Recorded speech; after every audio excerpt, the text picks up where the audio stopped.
சொந்தங்களுக்கு எல்லாம் வணக்கம். ரொம்ப நாளாவே நம்மளுடைய கும்பகோணத்துல தாராசுரம் மார்க்கெட்டோட பக்கத்துல நம்ம ரயில்வே ஸ்டேஷன் ஜங்ஷன் இருக்கு. தாராசுரம் ஜங்ஷனுக்கு பின்னாடி குருநாதன் காலனில பாரம்பரியமான நெசவு தொழிலையே மையமா கொண்டிருக்கக்கூடிய ஒரு குடும்பம். அண்ணன் பேர் வந்து TR கோபி.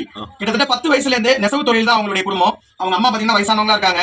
அவங்க தம்பி ஒருத்தர் இருக்காரு, அவர் ஏதோ கிடைக்கிற அந்த கோயில் வேலை இந்த மாதிரி கூலி வேலைக்கெல்லாம் போய் அதை வச்சுதான் இவங்க சாப்பிடுறாங்க.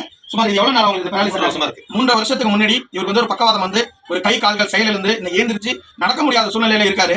இது சம்பந்தம் நம்ம கிட்ட ஒரு 3 மாசமா நம்மகிட்ட பேசிட்டு இருக்கும்போது தாராசுரத்துல இருக்கக்கூடிய SVS உதவுங்கிறாங்க அறக்கட்டளை அண்ணனை வச்சு நேரடியா போய் பாத்துட்டு வாங்கினேன். இந்த மாதிரி தகவல் வருதுன்னு நம்ம கேட்டோம். தகவலின் அடிப்படையில் நம்ம வந்து பார்த்துட்டு அண்ணன் சொன்னாங்க, உண்மையிலேயே அவங்க ரொம்ப கஷ்டப்பட்டு இருக்காங்க. அவங்க அப்பா கிட்டத்தட்ட ஒரு 12 வருஷத்துக்கு முன்னாடி அவங்க அப்பா தவறிட்டாங்க.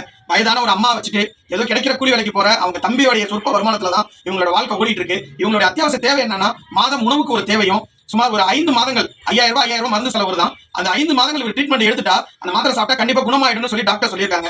குணமாயிட்டுனா இந்த தொழிலை மீண்டும் நான் செஞ்சு என் குடும்பத்தை திருப்பி நான் பழைய நிலைமைக்கு கொண்டு வருவேன்னு சொல்லியிருக்காங்க. நம்மளுடைய நண்பர்கள் நெசவு தொழிலையே நம்பி இருக்கக்கூடிய உறவுகள், அதே போல நெசவு தீகோசில்ஸ் மற்றும் நம்ம அந்த நெசவாளர்கள் சங்கத்தில் இருக்கக்கூடிய முக்கியமான நண்பர்கள் இவங்களை நேரடியாக தொடர்பு கொண்டு இவங்களுக்கான உதவிகளை செய்து ஒரு நலிவடைந்த ஒரு நெசவாளர் குடும்பம் மீண்டும் புத்துயிர் பெறதுக்கு நம்மளால முடிஞ்சதை செய்வோம். இன்னைக்கு எங்களால முடிஞ்சதை இன்னைக்கு அவங்களுடைய சாப்பாட்டுக்கு தேவையானதை நாங்க கொடுத்துருக்கோம். உங்களால முடிஞ்சதை இவங்களுக்கு நீங்க தனியா யார் மூலியமா செய்ய வேண்டாம், நேரடியாக நீங்களே வந்து செய்யுங்க. மேலும் இவங்களை பத்தின தொடர்புகளுக்கு இளங்கோ அண்ணனுடைய தொடர்பு என்ன இந்த வீடியோல நான் போடுறேன். கண்டிப்பா நீங்க வந்து அவசியம் கலந்துட்டு இவங்களுக்கான ஒரு வாழ்வாதாரத்தை செஞ்சு கொடுங்க. நன்றி.